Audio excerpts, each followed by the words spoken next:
Today on Buckeye TV, we have exciting stories on movie theaters, recent concerts, and game day opinions from students.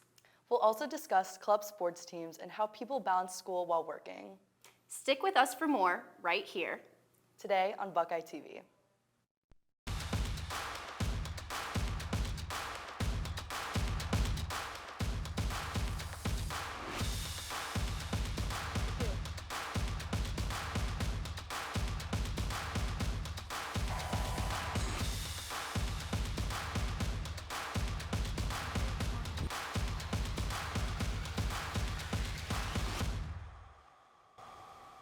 Hello and welcome to the Gray edition of Buckeye TV. I'm Kate Shields. And I'm Catherine Lee.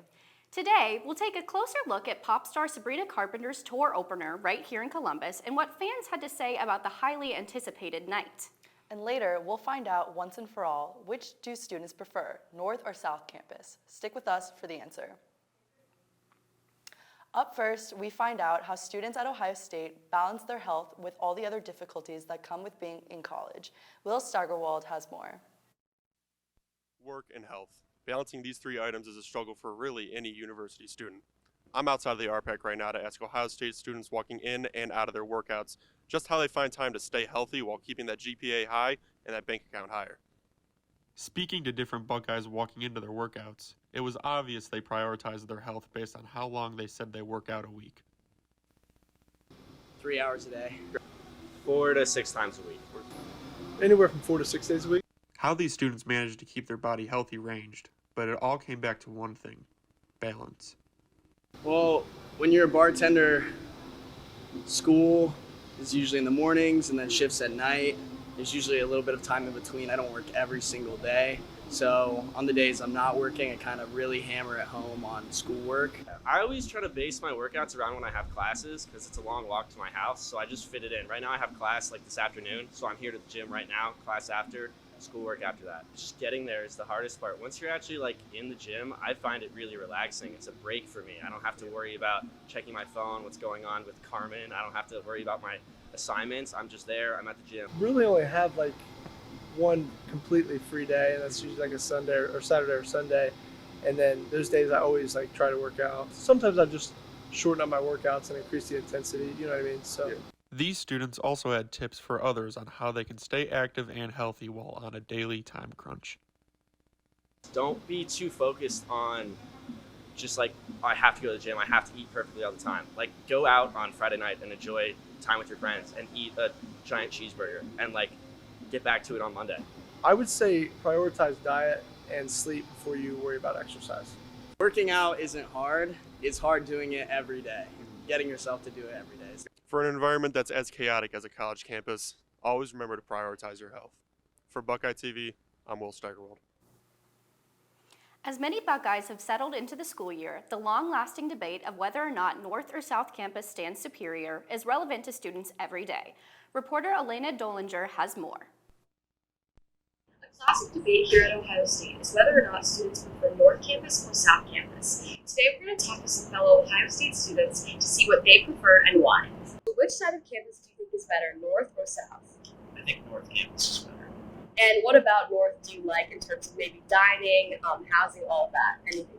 Definitely Scott is the best dining hall for sure, just because it's the biggest and it has, I think, the best food. I was raised on North Campus because I lived there for my first 2 years. But I also think that it has Scott, so I think that's why it's better.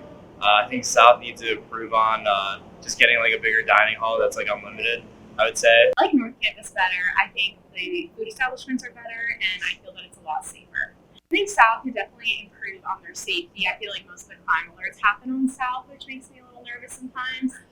And North just feels more walkable and safe to me, and more of like a college community. I prefer North Campus. I live on North Campus too, so it kind of has that bias already going on. But I just think that I just feel like it gives more like university vibes. Today we talked to some Ohio State students on which side of campus they prefer, North or South. Now the consensus here today is that North seems to be the better option due to the better dining and dorms. For Buckeye TV, this is Elena Dollinger. Up next, fans of pop star Sabrina Carpenter were in for a treat Monday night as the singer kicked off the tour for her newest record-breaking album, Short and Sweet, right here in Columbus. Our very own reporter, Kate Shields, talked to fans about their excitement and expectations before the show. Since pint-sized pop star Sabrina Carpenter released her newest album, Short and Sweet, exactly 1 month ago today, fans have been counting down the day when they could sing the hilarious girl boss anthems with the star herself. Well, the day has finally arrived, as right here in Columbus, Ohio at Nationwide Arena, the Short and Sweet tour kicks off officially tonight. Let's go talk to some fans about how they scored their highly coveted tickets, how they curated the perfect fit, and what they're most excited to see tonight. Can you tell me what you're most excited to see Sabrina do tonight and what your dream song for the set list would be? Okay, I'm most excited to see what the set list is because it's opening night, so we don't know what it is. And my dream song for the set list would be Don't Want It Back from Evolution. Okay, that's really throwing it back. Yeah. Can you talk to me about your shirt? Is that you guys? So yes, this is me and Sabrina when I met her at the Singular Tour in 2019.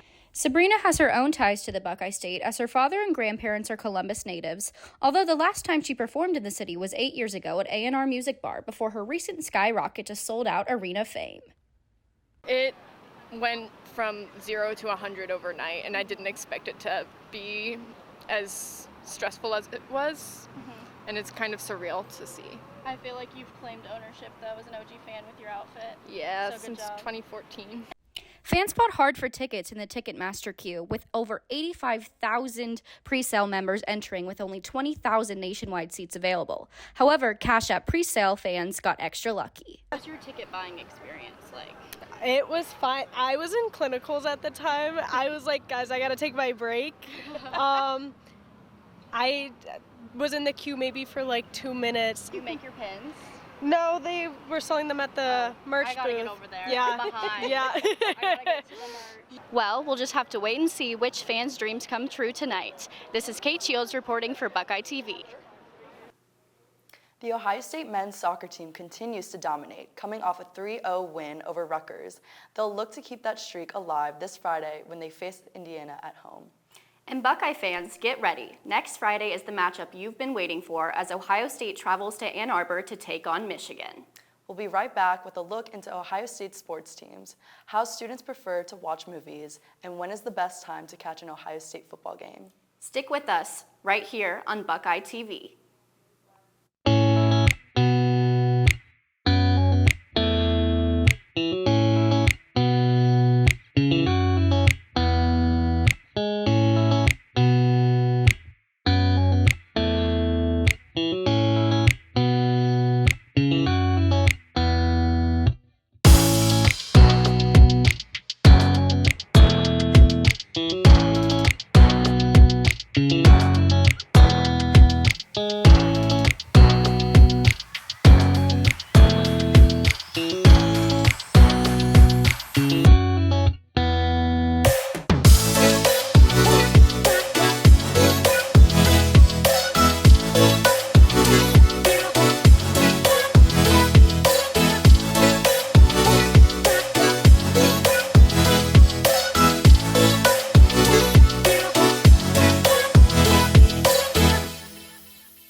Up first, many students on campus are excited to root for their favorite teams.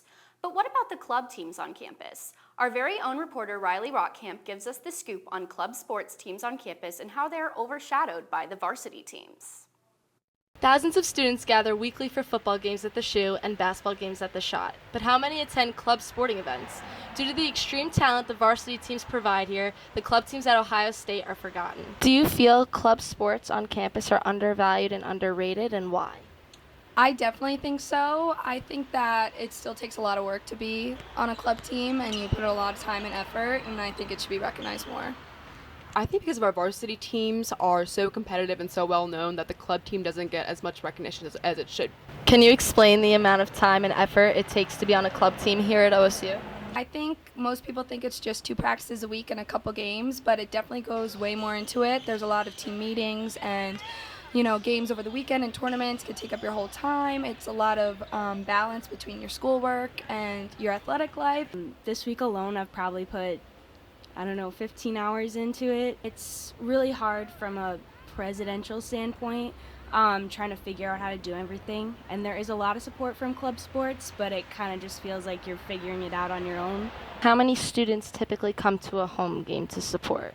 Anywhere around like 10 to 15, 20-ish. Not that many, but I would say there's a couple students every time. Are majority of them people you know? Yeah, it's normally my friends.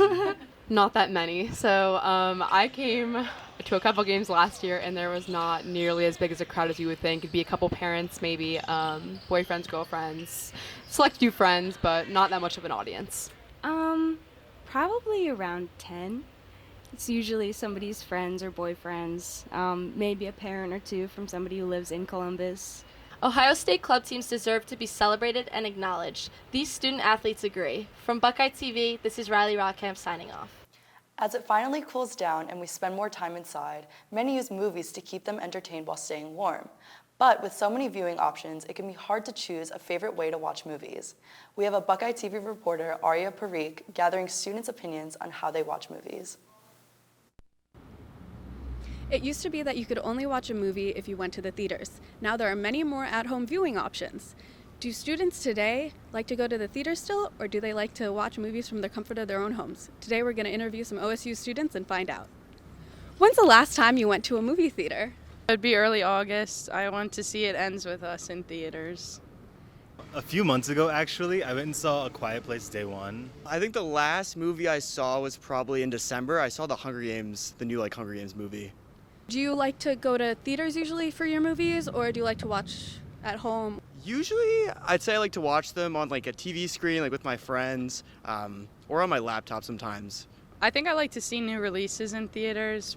So since being at OSU, it's been like a mix of both. I go to Gateway sometimes because like it's cheap with your student discount, but I also like love Netflix, and I just got Hulu. How relevant do you think movie theaters are today, and do you think they're becoming obsolete?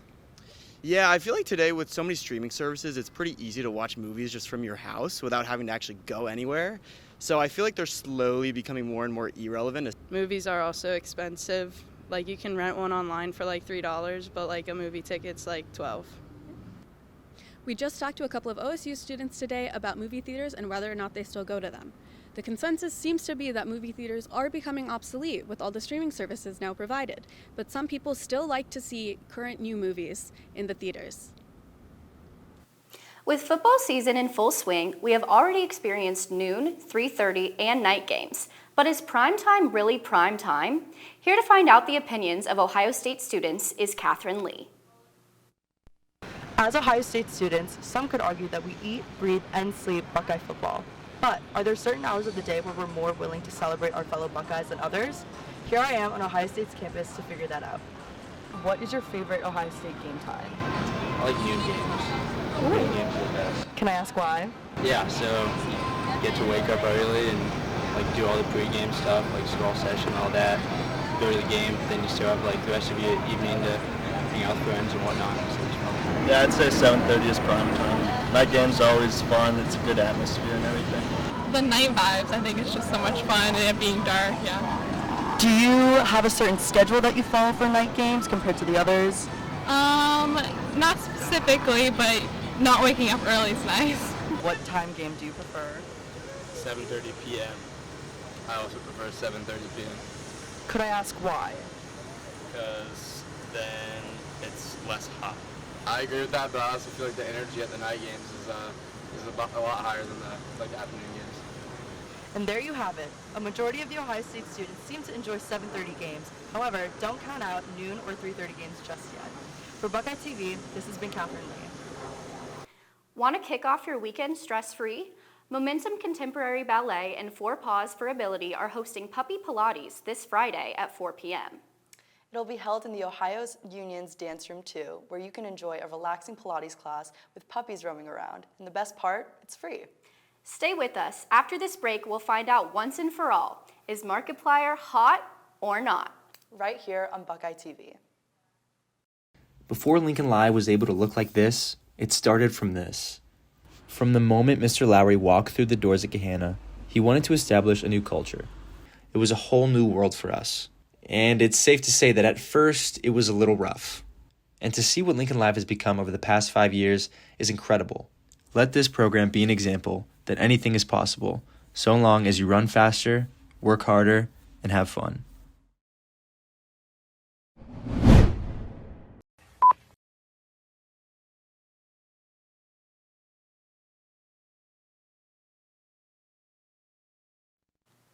Now into the world of YouTube, we join Emma Dawson as she finds out the Buckeyes' thoughts on one of the world's most popular YouTubers.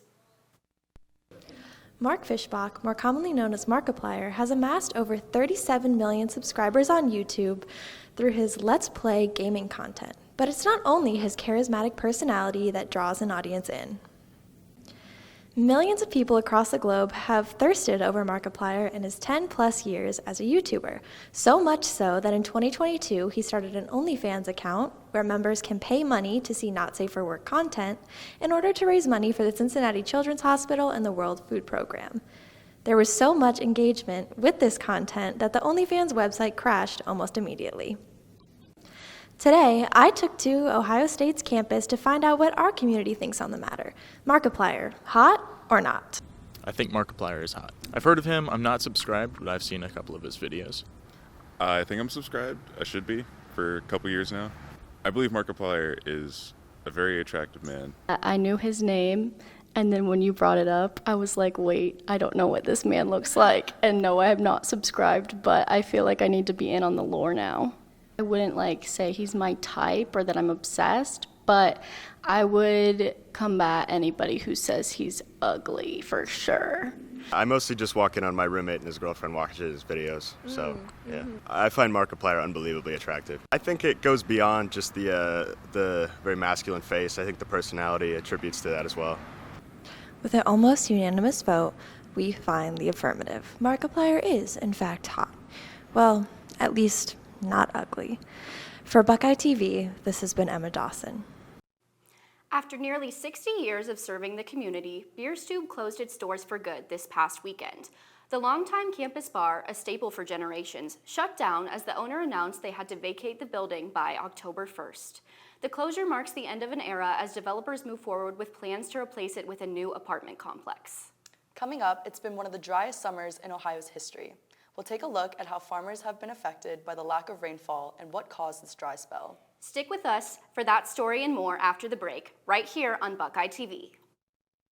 I want to throw up. It was gross. What was gross? Ox beef. Check Please, the show where we go undercover to Ohio-based restaurants and see if they are really worth the hype. I got a $10 gift card because my food got sold. Stay tuned to see the customer service, food, and so much more. Yeah, this is kind of disappointing since this place is kind of known for its wings, and the main thing you get here is wings. So the fact that their wings aren't really that great, it kind of suck. But whatever that secret sauce is, it should be called gross sauce. Okay, well, how do you feel now? I want to throw up. All this on Check Please. The summer of 2024 proved difficult for farmers here in Ohio due to the scarcity of rainfall throughout the middle months. We'll now join DC Daily as he explains just how dry this summer was. If you've lived in the state of Ohio for the last 4 to 5 months, you're most likely aware of just how dry it has been here in the Buckeye State. How dry, you may ask? Historically dry. It has been one of, if not the driest stretches in the history of the state.